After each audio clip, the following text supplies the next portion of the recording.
अस्सलाम वालेकुम नाज़रीन, मेरा नाम गुलाम मुर्तज़ा है। आपको खुशामदीद कहते हैं आज के प्रोग्राम न्यूज़ प्लस में। आज एक इंतहाई अफसोसनाक वाक़या अल सुबह पेश आया, लेकिन उस वाक़े के बाद बड़ी ही जवामर्दी के साथ उसका मुकाबला किया। पाकिस्तान स्टॉक एक्सचेंज पर दहशत गर्दों ने हमला किया, जिसे सिक्योरिटी फोर्सेज ने चंद ही मिनटों में नाकाम बना दिया। हमले में एक पुलिस एहलकार समेत 3 अफराद जाँ बहक हुए और 7 जख्मी हुए, जबकि तमाम 4 दहशत गर्दों को हलाक कर दिया गया। वाक़े की इब्तदाई रिपोर्ट भी तैयार कर ली गई है और तफसीलात के मुताबिक 4 दहशत गर्दों ने आज सुबह पाकिस्तान स्टॉक एक्सचेंज पर दस्ती बमों से हमला किया, जिसके कुछ मनाजिर हम आपको दिखा रहे हैं, लेकिन बहुत सारे मनाजिर हम आपको वजूहात की बिना पर नहीं दिखा सकते हैं।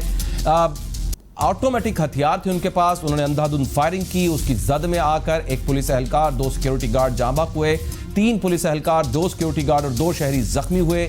इत्तला जैसे ही मिली, उसके मिलते ही पुलिस और रेंजर्स की भारी नफरी मौके पर पहुंची। दहशत गर्दों के साथ फायरिंग का तबादला हुआ, 4 हमला आवर मारे गए। इसके बाद सिक्योरिटी फोर्सेज ने इलाके को घेरे में लिया। तहकीकाती इदारों ने शवाहिद इकट्ठे करना शुरू किए। इस हमले में 2 पुलिस एहलकारों ने इंतहाई बहादुरी का मुजाहरा किया। इस हमले को नाकाम बनाने के बाद उनमें से एक शेर जवान ने मीडिया से गुफ्तगू की। उन्होंने क्या कहा, जरा वो पहले मुलाहिजा कीजिए। तो उधर ही गिरे, फिर मैंने एक को शूट किया, वो मर गया था। फिर उन्होंने बोला भाई एक बंदा और भी जिंदा है जो हमें शूट कर रहा है। तो 2 बंदे, उन्होंने बोला भाई 2 बंदे जो फायरिंग करते जाओ और एक बंदा हमें कवर दे। जैसे वो 2 बंदे फायरिंग करता गया, एक बंदा फायरिंग करता, दूसरे ग्रेनेड फेंकता गया यहाँ से आगे। तो दूसरा बंदा जैसे निकला तो मेरे को उसने देख लिया था, मेरे उसको 2 गोलियाँ मारी, जख्मी हो गया। फिर उसने ग्रेनेड निकाला, एक हाथ में गोली मारी, वो हाथ छूट गया था, वेपन से वेपन नीचे गिर गई। तो उसने ग्रेनेड निकाला, ग्रेनेड की पिन निकालने वाला मैंने उसको सर पे गोली मारी, तो वो नीचे गिर गया। जैसे नीचे गिरा 2 बंदे आगे गए, एक को मैंने पीछे से गोली मारी थी, वो थोड़ा जख्मी हो गया। फिर आगे भाई ने, वाह क्या जबरदस्त कॉम्बैट के बाद हमारे शेर जवानों ने उसका मुकाबला किया। कराची पुलिस चीफ ने यह तस्दीक करते हुए बताया कि स्टॉक मार्केट पर दहशतगर्द हमला नाकाम बना दिया गया, जबकि हमला करने वाले 4 दहशतगर्दों को बरवक्त कार्रवाई में हलाक किया गया। एसएसपी मुकद्दस हैदर के मुताबिक दहशतगर्दों की गाड़ी तहवील में ले ली गई। बरामद किए गए असले में दस्ती बम और ऑटोमेटिक राइफल्स शामिल हैं। एडिशनल आईजी सीटीडी ने भी बताया कि दहशतगर्द पार्किंग एरिया से इमारत के अंदर घुसे। पहले दहशतगर्द को अंदर घुसते ही मार दिया गया था। दहशतगर्दों के सामान से भुने हुए चने भी मिले हैं। सीसीपीओ कराची ने क्या कहा, जरा वो मुलाहिजा कीजिए।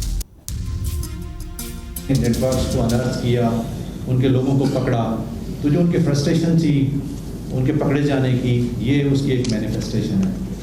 तो हम इसमें यकीन रखते हैं अल्लाह की मदद में, और अल्लाह ताला ने इस दफ़ा भी हमें उसकी मेहरबानी थी कि हमारे जवानों ने जो पहले अलर्ट थे और उन्होंने अच्छा रिस्पॉन्स दिया। तो ये जो आप सवाल कर रहे हैं इसमें कोई शक नहीं है, ज़रा बराबर शक नहीं है, क्योंकि आपने देखा मेरी भी 2-3 प्रेस कॉन्फ्रेंस थी इस रेफरेंस में, वो सिर्फ और सिर्फ इनका नेटवर्क था जो पकड़ा गया था। तो ये मैं समझता हूँ उनका फ्रस्ट्रेटेड अटैम्प्ट है जो उन्होंने किया। ये इंटेलिजेंस एजेंसीज़ का, लॉ एनफोर्स एजेंसीज़ का काम था कि उन्होंने उनको अनर्थ किया और उनको ये अटैम्प्ट करने नहीं दिया। तो एक ये कि कामयाबी, जिस तरह से आप कह रहे हैं फेल्यूर, मैं समझता हूँ ये कामयाबी थी कि 1.5 साल के अरसे में बहुत सारे पकड़े गए और वो कर नहीं सके। सिंध रेंजर्स के जारी बयान के मुताबिक तमाम दहशतगर्द मारे गए, जिसके बाद सर्च एंड क्लियरेंस ऑपरेशन जारी रहा और स्टॉक मार्केट में कारोबारी मामूल के मुताबिक चल रहा है। मुल्की और गैर मुल्की सरमायाकार तिजारती लेन देन में मसरूफ रहे, जबकि ट्रेडिंग एक लम्हे भी मुअत्तल नहीं हुई। डीजी रेंजर्स ने क्या कहा, जरा वो मुलाहिजा कीजिए। 2 मिनट से लेके 10 बज के 10 मिनट तक की टोटल 8 मिनट की कार्रवाई थी, जिसके अंदर 4 दहशतगर्द और अल्हम्दुलिल्लाह वहाँ पे जो एक सिक्योरिटी ऑपरेटर्स था, जिसमें रेंजर्स, पुलिस और सिक्योरिटी, प्राइवेट सिक्योरिटी कंपनी के जो इदारे थे, जो कि हमारी कंबाइंड एक सिक्योरिटी नेटवर्क था, उन्होंने 8 मिनट में इन 4 दहशतगर्दों को मारा। कभी कोई दहशतगर्दी का हमला होता है, जाहिर बात है वो एक स्टैंड अलोन इंसिडेंट नहीं होता, उसके पीछे बहुत महरक़ात होती है। और ये जो शहर कायद में पिछले 1.5 साल से अल्लाह का शुक्र है कोई टेररिस्ट इंसिडेंट नहीं हुआ था। लेकिन एक और बड़ी डेवलपमेंट हुई कि सिक्योरिटी इदारों ने पाकिस्तान स्टॉक एक्सचेंज पर हमला करने वाले दहशतगर्दों के मास्टरमाइंड का भी पता लगा लिया है। सिक्योरिटी ज़राए के मुताबिक कलदम तंजीम का बशीर ज़ेब नामी कमांडर दहशतगर्द हमले का मास्टरमाइंड है। बशीर ज़ेब हलाक हुआ। दहशतगर्द असलम अच्छू के बाद कमांडर बना था। असलम अच्छू चाइनीज़ कॉन्सुलेट पर हमले का मास्टरमाइंड था। कलअदम तंजीम ने भारतीय खुफिया एजेंसी रॉ की फंडिंग से चाइनीज कॉन्सुलेट पर हमला किया था। जराए के मुताबिक पाकिस्तान स्टॉक एक्सचेंज पर हमले में रॉ के फंडिंग के शवाहिद मिले हैं। दहशतगर्द बशीर ज़ेब अपने साथी अल्लाह नज़र के साथ अफगानिस्तान के शहर कंदाहर में था। वफाकी वज़ीर दाखिला एजाज शाह ने इस अज़्म का इजहार किया है कि हमले में मुलव्विस अफराद को कैफरे किरदार तक पहुँचाया जाएगा। मामले की तहकीकात शुरू हो चुकी है। उसके बाद रिपोर्ट भी तैयार कर ली गई है। दहशतगर्दों की शनाख्त तस्लीम बलोच, शहजाद बलोच, सलमान और सिराज के नाम से हुई है और उनकी उम्रें 25 से 35 साल के दरमियान बताई जा रही है। तरबियत याफ्ता थे बाकायदा। इस्तेमाल शुदा गाड़ी की नंबर प्लेट जाली निकली है। इसका इंजन नंबर और नंबर प्लेट अलग अलग है। गाड़ी निजी बैंक के नाम पर रजिस्टर है। साथ में दूसरी जाने पाकिस्तान स्टॉक एक्सचेंज में दूसरी तरफ जो बड़ी अहम डेवलपमेंट हुई कि दहशतगर्दों के हमले की तरफ से हमले में भी सरमायाकारों की जो सरमायाकारी थी उनके हौसलों को पस्त नहीं कर सकी है। 100 इंडेक्स में 242.31 पॉइंट्स की तेजी देखी गई, जिसके बाद 34,000 की नफसियाती हद एक मरतबा फिर बहाल हुई। कारोबार का आगाज जब हुआ उस वक्त पहले ही घंटे के दौरान इंडेक्स में 50 पॉइंट्स की मंदी रिकॉर्ड की गई थी। हमला होने के बाद सरमायाकारों ने जुर्रतमंदी का मुजाहरा करते हुए ट्रेडिंग में भरपूर हिस्सा लिया, जिसके बाद तकरीबन दोपहर के वक्त इंडेक्स 150 पॉइंट्स बहाल थे और ट्रेडिंग के दौरान उतार चढ़ाव भी देखने को मिला। दौरान ट्रेडिंग एक मौके पर इंडेक्स 33,719.51 पॉइंट्स की निचली तरीन सतह पर देखा गया। सरमायाकारों ने जब भरपूर दिलचस्पी दिखाई तो हिस्सों मार्केट में तेजी की वापसी हुई, जिसके बाद इंडेक्स 242.31 पॉइंट की तेजी के बाद 34,181.80 पॉइंट्स की शरह पर पहुंच गया था। ये लास्ट टाइम बात हुई।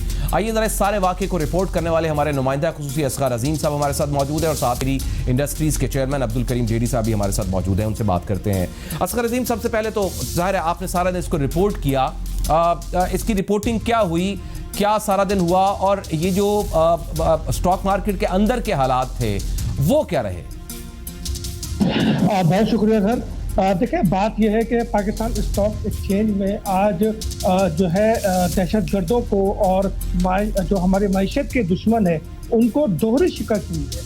पहली शिकस्त हमारे फोर्सेस ने दी, सिक्योरिटी गार्ड ने दी, उन दहशतगर्दों को जो है कैफरे किरदार तक पहुंचाया, लेकिन अंदर जो सूरत हाल थी वो इससे कहीं ज़्यादा हौसलामंद रही। जब सरमायादार अमूमन ऐसे हालात में सरमायादार मोहताज हो जाता है, वो अपने सरमाए को महफूज कर रहा होता है, इंटरेस्ट का रेट बढ़ जाता है और लोग इंटरेस्ट की तरफ जानिब तवज्जो देते हैं। लेकिन हमने ये देखा कि शुरू में थोड़ा सा हमने देखा कि 50 पॉइंट की कमी हुई। उसके बाद हमने ये देखा कि हमारे जो सरमायादार थे उन्होंने हिम्मत पकड़ी, अपने हौसले बुलंद किए और सरमायाकारी जो है उन्होंने तवज्जो दी। इंटरेस्ट में उनकी तवज्जो नहीं गई, बल्कि इंडेक्स को ऊपर ले जाने के लिए उन्होंने पूरे दिन अपना लगाया और आपने देखा कि उसका नतीजा यह आया कि एक लम्हे के लिए भी पाकिस्तान स्टॉक एक्सचेंज में कारोबार नहीं रुका।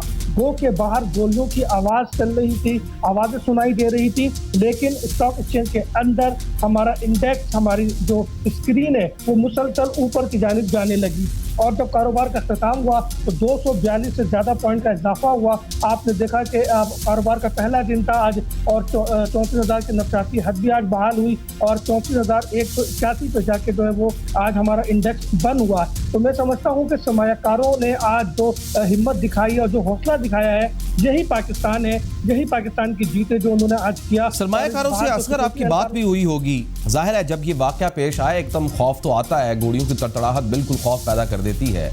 क्या सोच पाई गई अंदर जो इन्वेस्टर्स थे या जो अंदर काम करने वाले लोग थे, वहाँ क्या सोच थी, करना क्या है? अच्छा असगर एक मिनट रुकिएगा, यही सवाल जरा मैं आपसे करता हूँ। असगर एक मिनट रुकिएगा, एकेडी साहब मेरे साथ मौजूद है। एक साहब बहुत बहुत शुक्रिया सर आपके वक्त का।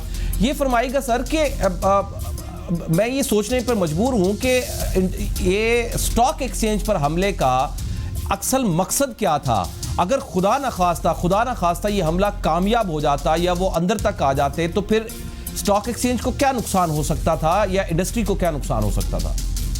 स्टॉक एक्सचेंज पे हमले का जो मेन मकसद था वो पाकिस्तान स्टॉक एक्सचेंज का actual sponsor share holder China government है। अच्छा, तो इस वक्त चाइना, ये जब डीम्यूचुअलाइजेशन हुआ था तो डीम्यूचुअलाइजेशन ने चाइना ने पाकिस्तान स्टॉक एक्सचेंज में बिडिंग की थी और बिडिंग करके उन्होंने शेयर होल्डिंग अपनी खरीद ली थी। सही। अब इसमें चाइना गवर्नमेंट है या प्राइवेट शेयर होल्डर है, इसके अलावा गवर्नमेंट के पास शेयर नहीं है। तो ये आपको पता है कि एक इवेंट हुआ था चाइना इंडिया बॉर्डर पे। सही। और उस इवेंट में इंडिया को पीछे हटना पड़ा था अपनी लाशें छोड़ के अपने लोगों की।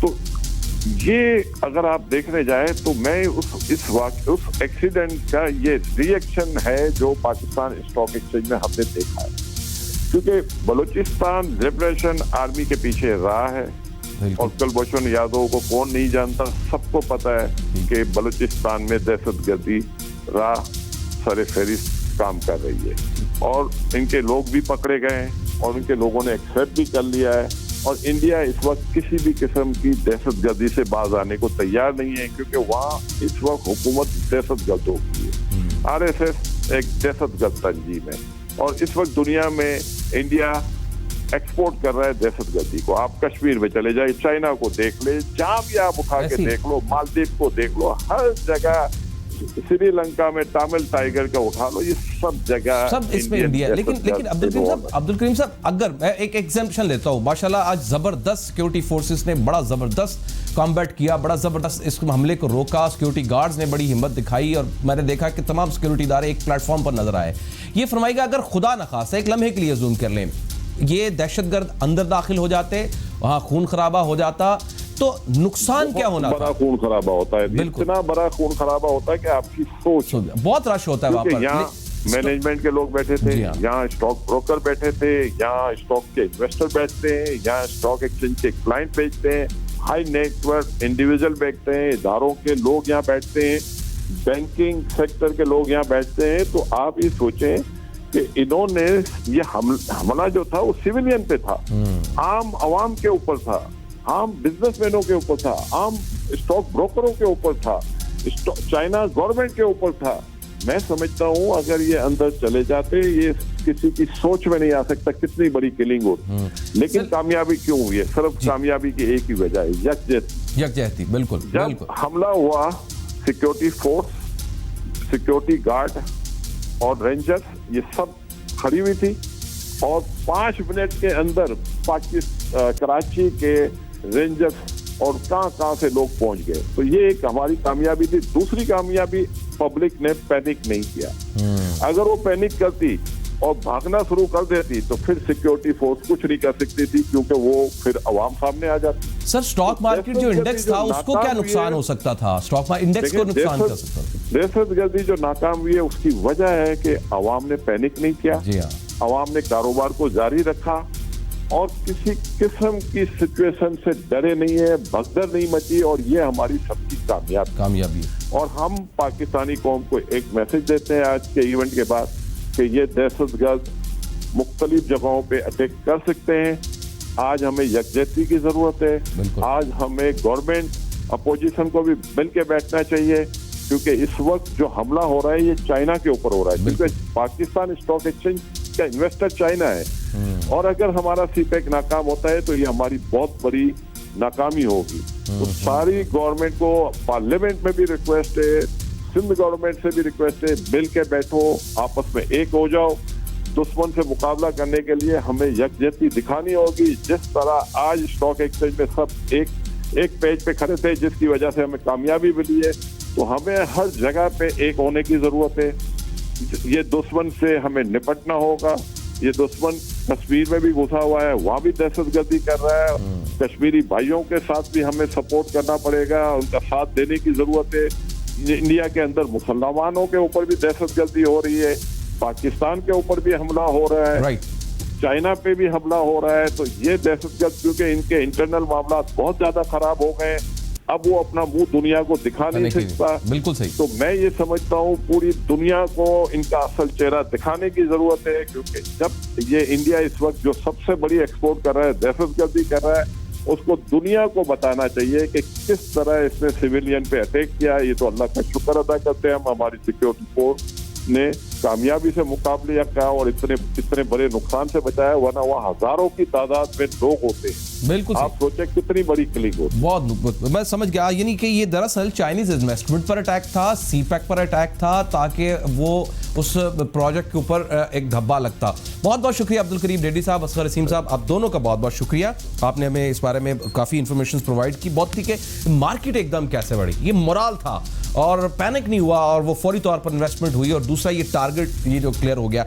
एक ब्रेक लेते हैं और ब्रेक के बाद हम देखते हैं कि सिंध और वफाक एक बार फिर आमने सामने आ गया और वजीर आला सिंध ने तो क्लियर कट कह दिया है कि जो वफाकी जो हुकूमत जो है वजीर आला सिंध वफाकी हुकूमत का टैक्स इकट्ठा नहीं करेगी। क्या हुआ है, क्या रिजर्वेशंस हैं, अब क्यों इख्तलाफात बढ़े, ब्रेक के बाद बात करते हैं। ब्रेक के बाद आपको खुशामदीद कहते हैं। अब सिंध हुकूमत और वफाक एक बार फिर आमने सामने आ गए हैं। आज सिंध असम्बली में वज़ीर आला सिंध उन्होंने भी गुफ्तगू की और उन्होंने वाज़ेह तौर पर कहा कि हम जो वफाक का टैक्स है वो इकट्ठा नहीं करेंगे। उसके ऊपर बहुत सारी वजूहात भी उन्होंने दी।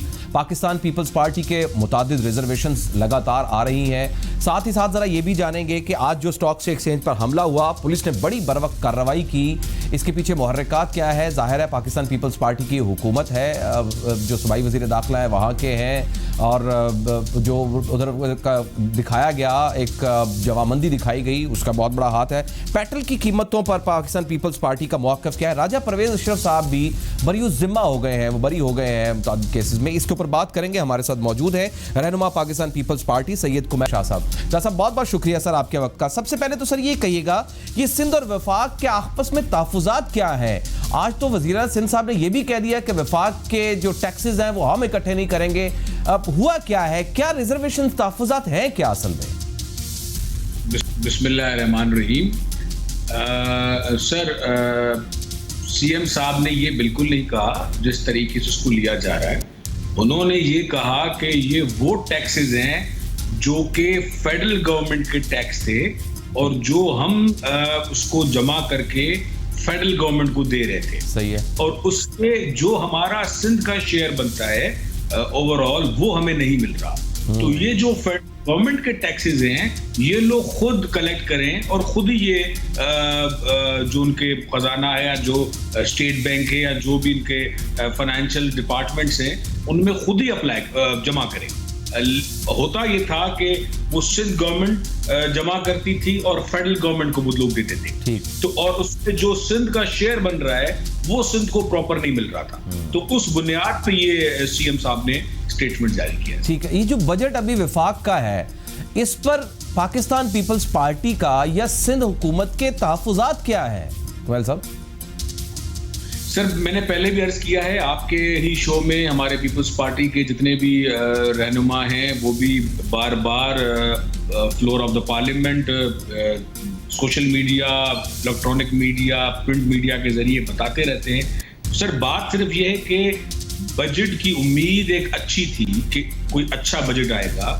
आप देखें कि उसमें ना तनख्वाहें बढ़ी सर लोगों की, ना हेल्थ पे कोई इतने पैसे रखे गए, ना टड्डी दिल पे इतने पैसे रखे गए, ना कोई ऐसा डिजास्टर के लिए पैसे रखे गए, या चलो कोई कोविड के लिए सर कोई स्पेशल पैकेज दिया जाता। सिंध गवर्नमेंट का भी तो सर बजट आपके सामने है ना। आप देखें कि ऑन गोइंग स्कीम्स पे भी उन्होंने कोई पैसे नहीं रखे, न्यू स्कीम्स पे भी उन्होंने ये कहा कि हम हेल्थ के लिए नई स्कीमें जितनी ज्यादा से ज्यादा दें, हेल्थ पे स्कीमें दें, ताकि आगे अगर कभी कोई ऐसा मसला हो तो हम उस पर इजीली उसका हमारे पास कोई ना कोई होमवर्क होना चाहिए। हमारे गवर्नमेंट के अफसरान हैं उनके लिए सर जो फ्रंट लाइनर्स हैं, हमारे पुलिस वाले, हमारे डॉक्टर्स, हमारे दूसरे जो भी मेडिकल स्टाफ हैं, उनके लिए तनख्वाहें बढ़ाई गई क्योंकि जाहिर सी बात है कोविड चल रहा था। कोविड के दौरान जो उनकी एक्स्ट्रा ड्यूटीज होती हैं वो नहीं हो रही थी, जो उनको बोनसेस मिलते हैं वो नहीं मिल रहे थे, तो उनकी इसीलिए तनख्वाहें बढ़ी गई, उनकी हौसला अफजाई के लिए। फिर सर आप देखें कि इसमें हमारा बिजनेस कम्युनिटी कितना ज्यादा मुतासर हुआ। कोई वफाकी गवर्नमेंट की तरफ से बिजनेस कम्युनिटी के लिए कोई ऐसा पैकेज नहीं दिया गया। सिंध गवर्नमेंट ने इमदाद अलग रखी गई छोटे शॉपकीपर्स के लिए, बड़े जो जिनका नुकसान हुआ उनको लोन के उसमें वो अलग रखा गया। टड्डी दिल का सर पर एग्रीकल्चर का इतना नुकसान हुआ, वही सिंध गवर्नमेंट ने उसमें एग्रीकल्चर पे अलग पैसे रखे गए, छोटे एग्रीकल्चरिस्ट के लिए और बड़े के लिए सेम एज ए लोन अलग रखा गया। तो ये सारी बातें सर ये वफाकी गवर्नमेंट ने नहीं की, ना ऐसा, ना इसको उस तरीके से पैसिफिक तरीके से बताया गया है, ना ऐसा कुछ दिया गया है। और लेकिन कुमैल साहब, ये जो गैर तरक्याती जो खर्चे थे उसके लिए सिंध हुकूमत ने 100 अरब रुपया क्यों मुख्तस किया है? गैर तरक्याती सर, गैर तरक्याती जो खर्चे हैं उनके लिए 100 अरब रुपए क्यों मुख्तस किए गए हैं? सर वो उनको भी गैर तरक्याती के उसमें नहीं रखा गया, उसमें भी वो स्पेशल पैकेज रखे गए ताकि कोई ऐसा, आप देखते हैं कहीं कोई इमरजेंसी आ गया है, कोई जरूरी कोई चीज बनानी है जो कि अरसे से रही हुई है, कोई ऐसा स्पेशल पैकेज देना है, वो उस हिसाब से दिया गया। और वो पैकेज जो गैर तरक्याती जिसका नाम रखा गया है वो एज एन हेल्थ में भी यूज हो सकता है सर, वो एज एन एजुकेशन में भी यूज हो सकता है, वो उस हिसाब से रखा गया है। ठीक है, स्टॉक एक्सचेंज पर जो हमला हुआ है, पुलिस ने बड़ी बरवक्त कार्रवाई की है, जाहिर है पाकिस्तान पीपल्स पार्टी की वहां हुकूमत है, वेरी अप्रिशिएटेबल। सबसे पहले पुलिस, इस पर कोई कमेंट दें? सर हमारी फोर्स है RRF फोर्स, सिंध गवर्नमेंट की है, पाकिस्तान पीपल्स पार्टी के ही उसमें बनाई गई थी। जी सर, सिंध गवर्नमेंट में बनाई गई थी और उन्होंने बड़ी ही बर वक्त कार्रवाई की, उनको खराज तहसीन पेश करते हैं। रफीक सुमरो नाम है एक जवान का, और उनसे भी हम बड़े ही एक इजहार यकजहती करते हैं जो जिनके बुरसा शहीद हुए हैं और जो हमारे सब इंस्पेक्टर शहीद हुए हैं, और उनको भी खराज तहसीन पेश करेंगे सर, जो हमारे सिक्योरिटी गार्ड थे स्टॉक एक्सचेंज की, बिल्कुल उन्होंने भी बड़ा ही हौसला दिखाया है और एक बड़ी कार्रवाई जो कि पाकिस्तान को, सिंध को, कराची को स्पेशली इफेक्ट करती, तो वो उसको रोका गया और उसको, इसमें कोई शक नहीं। अच्छा, ये जो पेट्रोल की कीमतें बढ़ी हैं, ये 25 रुपए बढ़ाया गया है, इस पर पाकिस्तान पीपल्स पार्टी का क्या मौक़िफ़ है? सर इस पे पाकिस्तान पीपल्स पार्टी का वही मौक़िफ़ है जो कि अवाम का मौक़िफ़ है। आप देखें, जब पेट्रोल सस्ता हो रहा है तो बाजार में मिल नहीं रहा, उसको जमा किया जाए, और फिर जब उसकी वैल्यूएशन बढ़ाई दी जा रही है तब वो इजीली हर जगह पे मोया है। गवर्नमेंट की रिट कहाँ है? या तो हम तो ये समझें कि ये गवर्नमेंट की अपनी एक फॉर्मूला है, एक पॉलिसी है कि सस्ते दामों में पेट्रोल खरीद के और उस वक्त आवाम को दो नहीं, पब्लिक को मिलना नहीं चाहिए, और जैसे ही रेट हाई हो तो वो सबको कर दें। तो जिन कार्टेल्स के खिलाफ हमारे प्राइम मिनिस्टर बातें करते थे, जिन बड़े बड़े माफियाज के खिलाफ बातें करते थे, वो तो कुछ भी नहीं हो रहा सर, उस पर तो कोई अमल नहीं हो रहा। जो अगर कोई माफिया इनका निकल रहा है वो लंदन चले जाते हैं, और जो दूसरे माफिया हैं उनको वजारत या पोर्टफोलियो चेंज करके दूसरा पोर्टफोलियो मिल जाता है। नहीं, लेकिन इसमें मुझे ये समझाया कि ये जो पेट्रोल की कीमतें बढ़ी हैं, ये मजबूरी क्यों बनी है हुकूमत की? ये रुक नहीं सकती थी? इस पे बड़ा ही देखिए, आप वर्ल्ड ऑर्डर पे देखें, अगर ये फेडरल गवर्नमेंट को टैक्स लगाना होता जो खजाने में जाता, तो ये जो इन्होंने पेट्रोल की 25 रुपए रकम बढ़ाई है, वो जो रकम है वो टैक्स के सूरत में नहीं बढ़ाई, वो उन्होंने डायरेक्ट पेट्रोल के सूरत में बढ़ाई गई है, जो पेट्रोल की एक्चुअल प्राइस है उसमें।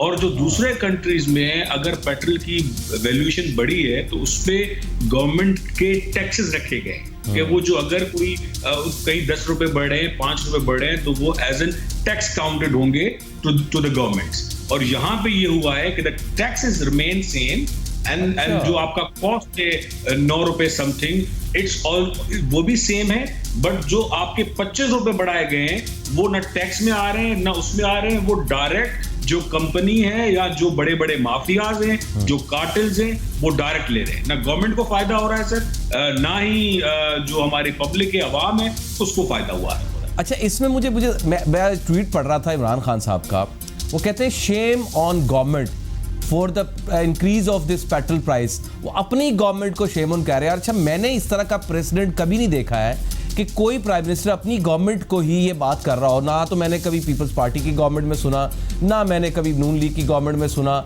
ना मैंने मुशर्रफ की गवर्नमेंट में सुना, पहली बार ये हो रहा है। अच्छा, वो खुद भी इस बात को मान रहे हैं, इस पर तो कमेंट करें, ये क्या मामला है कि वो कर रहे हैं क्या? यानी कि इमरान खान साहब के इख्तियार में नहीं था, उनको पता नहीं था कि ये चीज़ें बढ़ानी है, ये इसकी ज़रूरत है, ये मजबूरी है, या उन्होंने वाकई वजारत को इंडिपेंडेंस दे रखी है कि ठीक है आपको जो मुनासिब लगता है वो करें? सर ये पता नहीं किस वक्त ट्वीट किया था उन्होंने। ये कल का है, मैं आपको बता रहा हूँ, मैं ऑन रिकॉर्ड बता रहा हूँ आपको। आप हंस रहे हैं, आई एम नॉट किडिंग। नहीं, मैंने कहा था टाइम पता नहीं कौन सा था। अच्छा चलो छोड़े। राजा परवेज अरशद साहब बरी हो गए। जी सर, इस पर क्या कमेंट है? मतलब इस पे आप इनको शेम कहें, इनको शेम कहना चाहिए। इमरान खान को, अपने मिनिस्टर्स को, अपने आप को शेम करना चाहिए। जो दूसरे हमारे आजकल तो हमारे दोस्त हैं, और लेकिन मैं ये बड़ी ही उनको हम अर्ज करके ये कहेंगे कि at least they should say sorry to the Raja Sharaf साहब। At least they should write as a tweet on sorry कि जो जब उनकी फेडरल गवर्नमेंट थी, या जब इमरान खान साहब गवर्नमेंट में नहीं हुआ करते थे, या जो राजा परवेज शरफ साहब को कहते थे, even nab should say sorry कि आप ये तो नहीं कर सकते ना सर कि आप एक बंदे को उनकी तजलील करें, एक खानदान की, एक इज्जत की, और आप तजलील सिर्फ उसकी नहीं कर रहे सर, आप उसके पूरे खानदान की, कम्युनिटी की, उसकी पॉलिटिकल पार्टी की एफिलिएशन की, सबकी तजलील कर रहे हैं, और फिर साबित कुछ नहीं हो रहा। तो at least you should say sorry. और फिर अपने उस चीज को छुपाने के लिए, जैसे ये प्रेसिडेंट आसिफ अली जरदारी साहब के साथ करते हैं, जब वो भी बरी जुम्मा होते हैं तो फिर ये दूसरे झूठे केस बना देते हैं, ताकि चलो भाई उसमें से तो बरी जुम्मा हो गए, लेकिन अब ये जो केसेस हैं ये आसिफ और हमारे जो पब्लिक है, हमारे दोस्त हैं, हमारे जो भाई हैं, उन सबको ये सोशल मीडिया के जरिए, मीडिया के थ्रू उनके दिमाग में डाला जाता है कि अगर केस बना है तो ये बंदा इस पे जरूर इन्वॉल्व होगा, ये इन्वॉल्व है।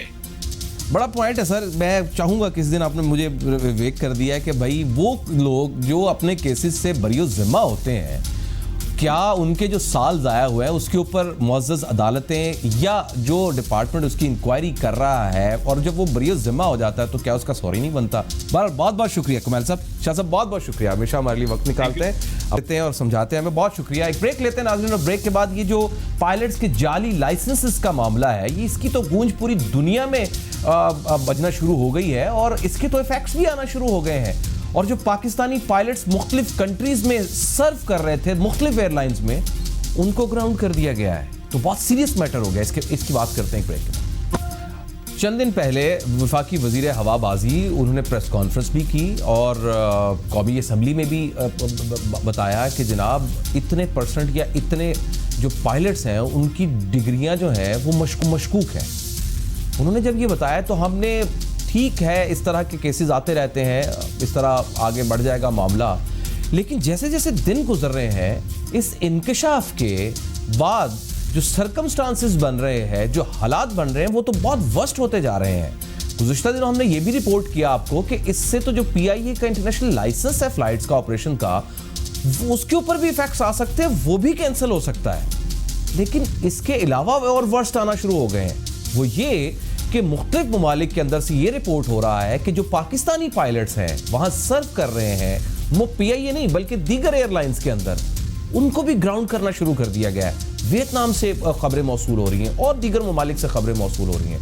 ये तो बहुत वर्स्ट हो गया है। इसके बाद CNN ने इसको प्रॉपर रिपोर्ट किया, और दीगर जो अखबारात थे उन्होंने इसको प्रॉपर बड़ी हेडलाइंस के साथ इसको रिपोर्ट किया, और हैरानगी जाहिर की कि ये तारीख का एक अपनी नौइयत का एक अलग ही प्रेसिडेंट है। मुअज़्ज़ज़ अदालत ने इसके ऊपर सो मोटो लिया।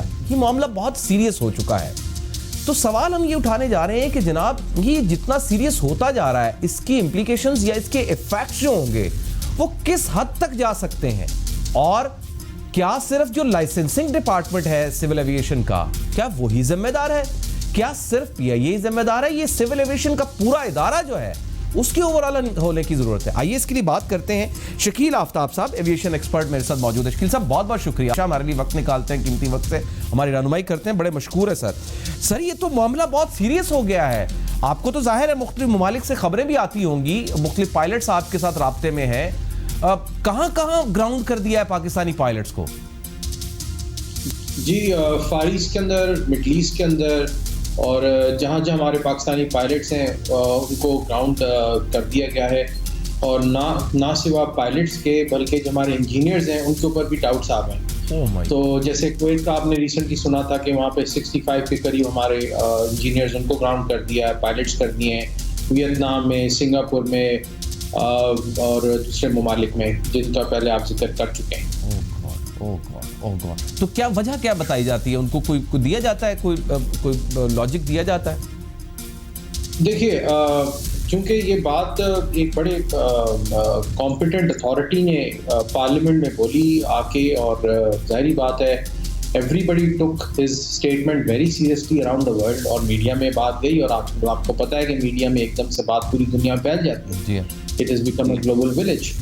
अब ये कि उसको मजीद अब डैमेज कंट्रोल और वजाहत करने की ज़रूरत है। मैं समझता हूँ कि जैसे पहले भी हमने रिक्वेस्ट करी थी आप ही के प्रोग्राम के थ्रू के जी एक सेल स्टैब्लिश कर दिया जाए, जिसमें यह है कि इमीडिएटली लेटर लिखें, secretary aviation counter sign by the honourable minister साहब, जिनके साथ हमारे बायलैटरल एयर सर्विसेज एग्रीमेंट है, जहाँ जहाँ पाकिस्तानी कैरियर्स फ्लाई करते हैं, एआटा को, एआसा को और एफए को एंड एआटा को, इनको बताया जाए कि जी हमारे स्काईज जो हैं वो टोटली जो है वो सेफ हैं, हमारी एयरलाइनें बिल्कुल सेफ हो चुकी हैं, और हम सेक्शन जो हमारा रूल है सिविल एविएशन का 1994 का, उसके तहत हम इंक्वायरी जो है हम कंडक्ट कर रहे हैं, और जिन पायलट में हमें खदशात थे उनको हमने ग्राउंड कर दिया है।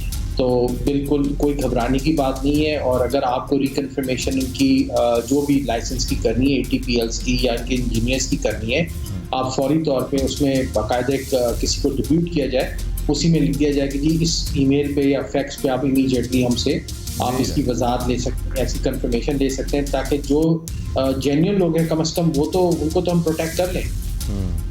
लेकिन सर एक सवाल ये उठता है कि पाकिस्तान की जाहिर है बदनामी हो रही है पूरी दुनिया में, पाकिस्तान एयरलाइंस की हो रही है, पायलट्स की हो रही है, और पाकिस्तान एयरलाइंस के अंदर या पाकिस्तान के से जो पायलट्स आते हैं उनमें से ऐसे मुतअद्दिद सैकड़ों हज़ारों बल्कि पायलट्स ऐसे हैं जो बहुत कॉम्पिटेंट हैं, जो शायद दीगर ममालिक को सिखाते हैं। मैंने भी इंटरनेशनली बहुत ज़्यादा सफ़र किया, उमूमी तौर पर हमें लैंडिंग में पता लगता है अच्छा हाँ ये पाकिस्तानी पायलट होगा, ज़बरदस्त लैंडिंग की है इसने, बहुत ज़बरदस्त लैंडिंग की है, पता भी नहीं चलने दिया और हम ग्राउंड में है, ये ऐसा है। तो ये भी एक सवाल हो रहा है कि इस का इंकशाफ फ्लोर ऑफ द हाउस पर ना करते, या इसको फौरी तौर पर इसकी इंक्वायरी हिडनली कंप्लीट करने के बाद उन लोगों को फारिग कर दिया जाता, और उसके बाद फिर पूरी कार्रवाई करने के बाद कि इसके इफेक्ट्स क्या हो सकते हैं, उसकी पूरी स्टडी करने के बाद फिर इसको सामने लाया जाता। ये ठीक है या हो गया इंकशाफ? अब जरा खुल के बात आनी चाहिए सामने। देखिए, आपकी बात बिल्कुल बजा है। एक सिविल एविएशन का कानून है, उसके तहत director general civil aviation authorise हैं कि वो किसी की भी जो है छानबीन कर सकते हैं, और उनका लाइसेंस जो है शक शुबात की बुनियाद पर उनको सस्पेंड किया जा सकता है, और उनको चार्जशीट दी जाती है। उस चार्जशीट के अंदर उनको पूरे रीजनिंग उनको देनी पड़ती है कि जी हम इस बिना पे हमने आपको रोका है, और आप हमें 30 दिन या 60 डेज के अंदर आप जवाब दें, ताकि हम इस इंक्वायरी को 60 डेज हम कंप्लीट कर सकें, और ये एक डिपार्टमेंटल इंक्वायरी होती है। तो इसका दूसरा एक पहलू ये भी था कि अगर ये पब्लिक चीज़ नहीं भी होती तो आप इसको डिपार्टमेंटल इंक्वायरी करके, और जो सही लोग थे वो उसमें क्लियर हो जाते, क्योंकि आपने जैसे ही आपको शो कॉज नोटिस आएगा किसी पायलट को या इंजीनियर को, जिसको भी आएगा, वो अपना आगे से उसको अपने वो वजाहत करेगा, और इसी तरह जो है वो एक चीज़ क्लियर होती है कि या सही होंगे। सर मेरे एक और सवाल ज़हन में आ रहा है कि क्या इसमें सिर्फ सिविल एविएशन का लाइसेंसिंग डिपार्टमेंट ही जिम्मेदार है, या फिर पूरा सिविल एविएशन ही जिम्मेदार है और PIA भी इसकी जिम्मेदार है? यानी अगर मैं इसको सबको जिम्मेदार ठहराया जाए, मैं तो नहीं, खैर मतलब अगर ठहराया जाए तो इसका मतलब है कि फिर PIA और सिविल एविएशन पूरे की ओवरऑलिंग होने की जरूरत है।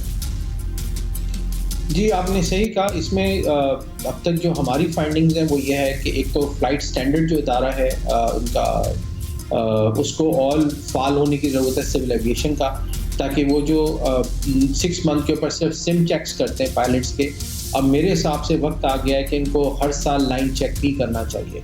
एटलीस्ट इनके जो फ्लाइट स्टैंडर्ड डिपार्टमेंट के जो इंस्पेक्टर्स हैं वो ऑन बोर्ड जाएं और रैंडम चेक करें, डॉक्यूमेंट्स भी करें, और फ्लाइट भी इनकी जो है स्टैंडर्ड्स भी चेक करें कि वो सही तरह ऑपरेट कर रहे हैं नहीं कर रहे हैं। लाइसेंसिंग डिपार्टमेंट डेफिनेटली उनका कसूर, अगर इन्होंने जो कि है, हम उनको कह सकते हैं कि लाइसेंस डिपार्टमेंट बिल्कुल उनकी जिम्मेदारी बनती है।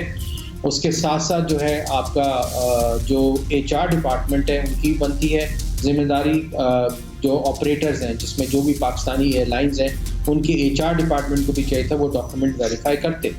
उसके साथ साथ आपका जो सिविल एविएशन का जो आईटी डिपार्टमेंट है उसका भी सुना गया है कि उसके अंदर काफ़ी वहाँ पे लोगों ने मतलब खदशात जाहिर किए गए कि वहाँ पे भी काफ़ी ये बंगलिंग हुई है। तो आईटी डिपार्टमेंट को भी देखने की ज़रूरत है। अब आ जाए सिविल एविएशन पे, मैं समझता हूँ सिविल एविएशन को हमें जदीद बुनियादों पे ले जाने की ज़रूरत है, वक्त आ गया है। ठीक है, आपका सरबराह अगर इसका एयरफोर्स से आते हैं जो भी, तो मैं एयरफोर्स चीफ से रिक्वेस्ट करूँगा कि आप ऐसे सरबराह को भेजिए जिनकी आगे प्रमोशन होना ड्यू हो, बजाय ऐसे साहब को भेजने के जो रिटायरमेंट पे हो और जिनका ऑलरेडी जूस निकल चुका हो।